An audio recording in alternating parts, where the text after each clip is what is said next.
Hello and welcome to Starting Points, where one thing leads to another. I'm amazed at how that phrase expresses a reality of things. And I've got some examples for you today. Last time I was sharing these two books by Robert Burch, B-U-R-C-H. Ida Early Comes Over the Mountains, Christmas with Ida Early. And I said that these may have be my two favorite books, especially for sharing with people around 10 years old. And there's just something about them. Then I remembered another book by Robert Burch, and I'm going to give you the title. Tyler, T-Y-L-E-R, comma, Wilkins, W-I-L-K-I-N-S, and Skee, S-K-E-E. Those are the names of three brothers. And the story is such a warm story. It almost seems a seemingly rare example of family five that care for each other, respond to each other, that brothers think about each other, are fair with each other. It's right there with Ida Early. Now, I've got a copy, hardcover, but I can't lay my hands on it. I don't know where I place it, but invariably, when I can't find a book, it later turns up. But I do have some other Robert Burch books to share with you as well. Skinny. Wonderful, wonderful story. I've got a marking in here, Food, page 4849. Queenie Peavy, very headstrong young lady, believes in justice, and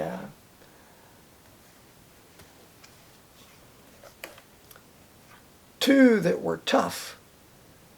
And I thought about that word tough, because here, these books are set in a time when things are tough.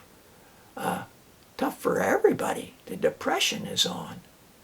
And it's not over. I mean, for some, they've felt like they've been living maybe in a depression even before the Depression started.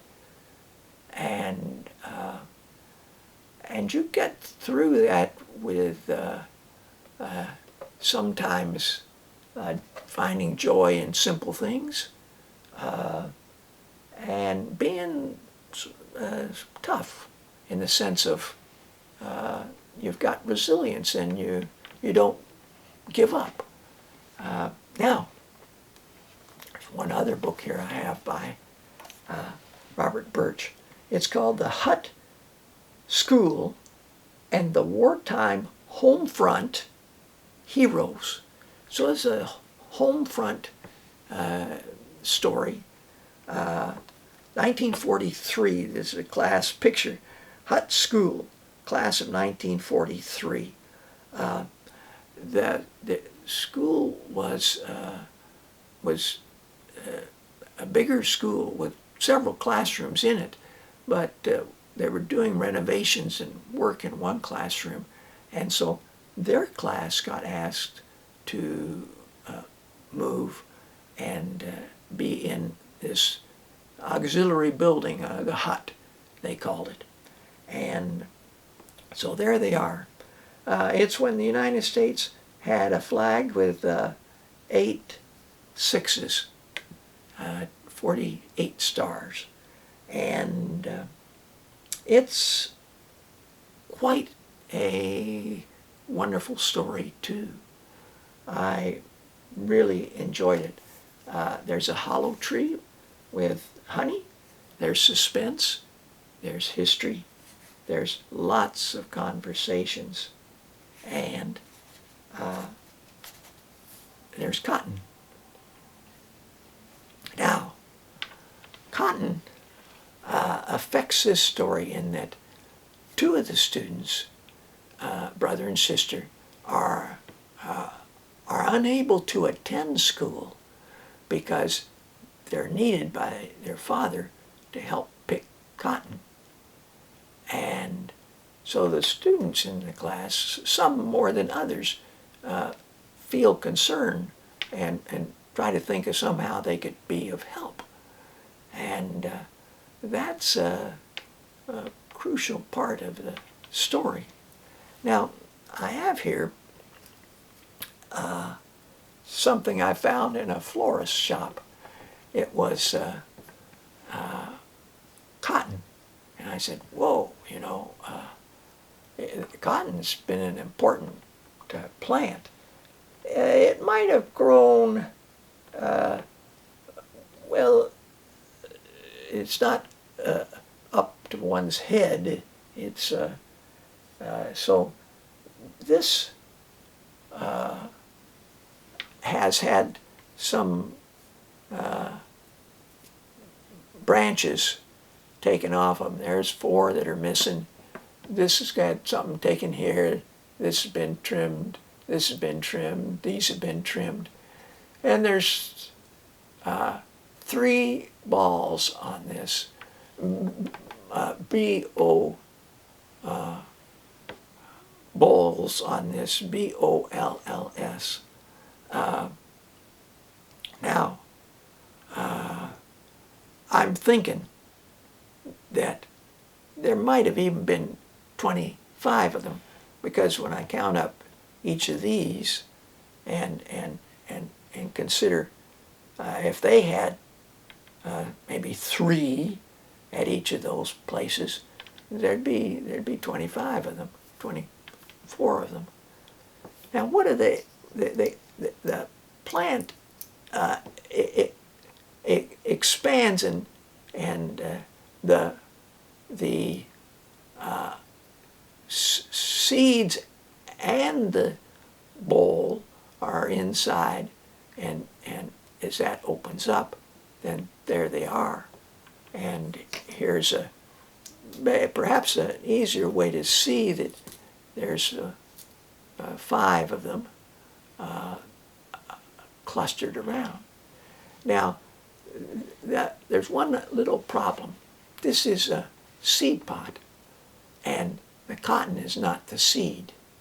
The seed is inside that cotton ball, and it's hard to separate the seeds from the cotton, but that's what they have to do.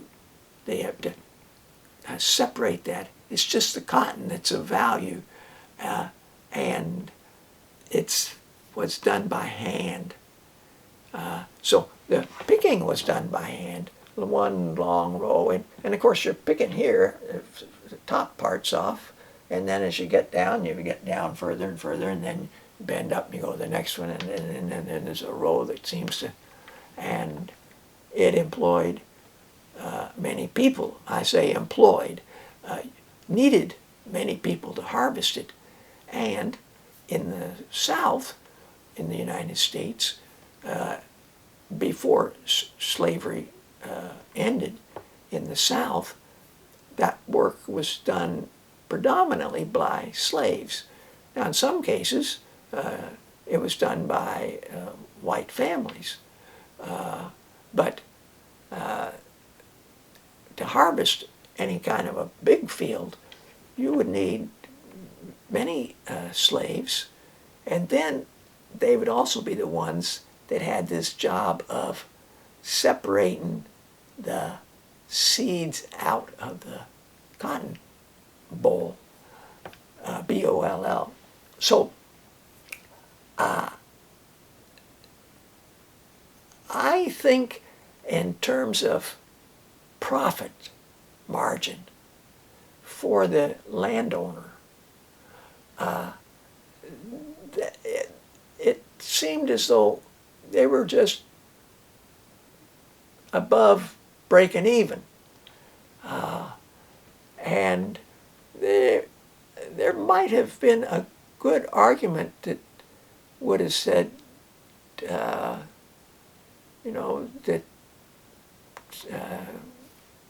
slaves needed to be freed. But the landowners in most cases couldn't see a way around that. But they could see that, maybe, yeah. And so I did a little research, and I made some notes, so I'll share a little bit of that with you. 1793, George Washington laid the cornerstone for the U.S. Capitol. That's the start of his second term, 1793. Now, 1793 is when Eli Whitney invented an efficient, cotton-separating, hand-cranked engine, gin, cotton gin it was called. Cotton gin was this machines that still needed manual labor, but was much more efficient, and consequently you could process more cotton. And so that needed, for some landowners, it meant they could get more slaves. An investment in more slaves would help. So you get this investment, and you get tied up with this is your where your money is been invested, and hard to see your way out of that.